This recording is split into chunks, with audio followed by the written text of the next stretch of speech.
Hi, I'm Leilani Smith, and I'm reading for Tiffany and Madeline.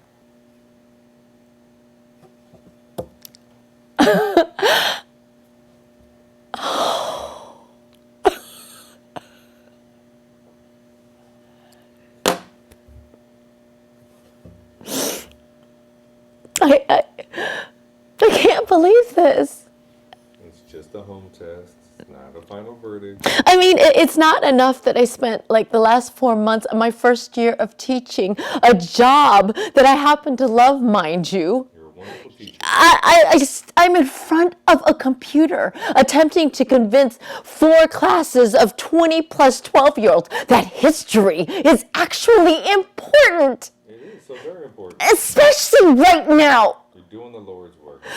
Only leaving the apartment to go for an occasional mandatory sanity walk every day. It's so necessary. Or the occasional trip to the grocery store, so I won't starve. And possibly interact with like other masked and socially distant humans. Until today. Yes, until today. You can't socially distance at a fucking march when there's thousands of other people. Because in 2020, you still have to communicate to millions of American citizens that it's not okay for police officers and random angry, white, frustrated men to murder black people. And now I have to deal with a line. D, what am I going to do? These tests aren't always right, Tiff. You still have to see a doctor. In the middle of a global pandemic? Okay, so the wait might be longer than usual. But what if this is accurate?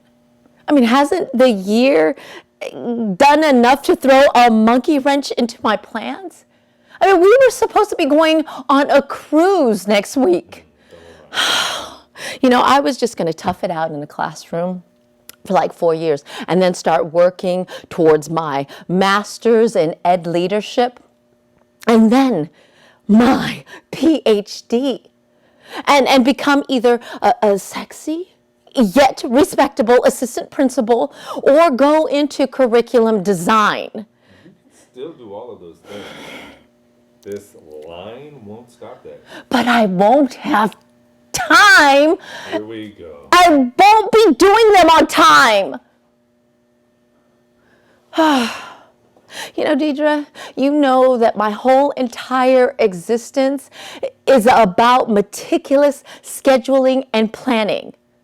And this line wasn't part of the 10-year plan.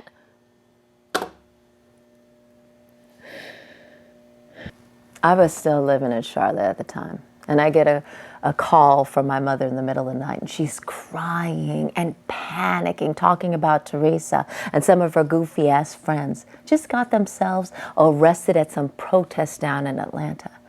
And I calmed her down, and I was like, okay, Mama, I got it under control. Now, I don't know what she was expecting me to do. I'm practicing corporate law. And whatever mess these fools had just gotten themselves into, I wasn't going to be able to help them. I called 2 friends from law school who were practicing criminal law in Georgia and got them on the case. And they both agreed. But they were already swamped with a similar request. So I'm like, what the hell is going on down there? Child, when I turn on the TV, Atlanta, London, Paris, Los Angeles, New York, I'll be damned. It didn't take but a moment for me to realize what happened. They acquitted them damn officers. April 29th, 1992. I'll never forget that date. We thought LA was going to explode. If they were stupid enough to acquit these officers in the Rodney King trial. But Atlanta? I had no idea there were riots here in Oh, Atlanta exploded. As soon as they announced that verdict, I hopped down into the car and I drove down as fast as I could. I had to see it for myself. Bailed out my sister and her two roommates. I got them in contact with my lawyer friends. Now, I was trying to get them to come back to the hotel with me, at least until things settled down. But they insisted that I come back to the campus with them. Now, the next morning, we are sitting near a building on Clark's campus, and we look up Fair Street in the direction of downtown, and I swear to God, it looks like there are 1,000 police officers or National Guard. Hell, I don't know who they were, but they were in armed gear and riot gear. The girls had been arrested the night before for marching up to the Capitol. But that morning, these kids weren't marching. They weren't rioting.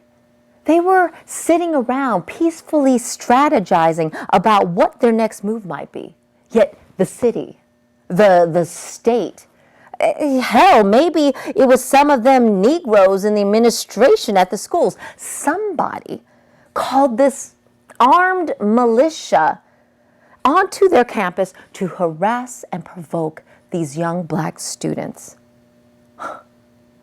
I was appalled. And keep in mind, this is Atlanta. So there are just as many black folks in riot gear as there are white folks. And all of them are hell-bent on attacking innocent black children, attacking them for expressing their justified anger. I learned two important lessons that day. Number one, videotape evidence don't mean shit if you are a black body being attacked. And number two, the only time you will see true racial solidarity is when you have white folks and black fools fighting together to maintain white supremacy. Well, damn, Miss C. Look, I'm just speaking my truth.